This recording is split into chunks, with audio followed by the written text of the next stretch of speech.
एके दिवशी मी मातोश्रीला खाली बसलो, तो दुपारची वेळ होती. अचानक 2 गाड्या लागल्या.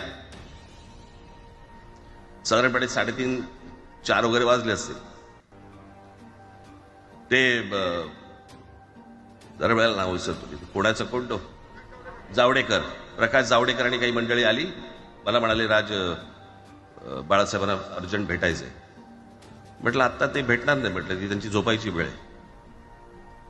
नाही म्हणे अर्जंट आहे. म्हटलं नाही भेटणार. म्हटलं मी तुम्हाला सांगतो. म्हटलं काय विषय काय. म्हटलं मी बोलायचं काम करतो. म्हटलं काय विषय काय. आणि त्यांना सांगा मुख्यमंत्री पदाचा विषय झालेला आहे. म्हटलं अच्छा, अरे वा. म्हटलं काय झालं.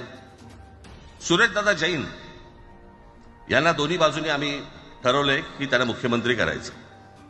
एवढं फक्त बाळासाहेबांना सांगायचं. ठीक. मी वर गेलो. रूममध्ये काळोख, शांतता. आम्ही अरे तुरेमध्ये बोलायचो म्हणून मी हाक मारली. म्हटलं हे काका गाढ झोपले होते. म्हटलं काका उठ. हे काका उठ. बघितलं माझ्याकडे. काय रे.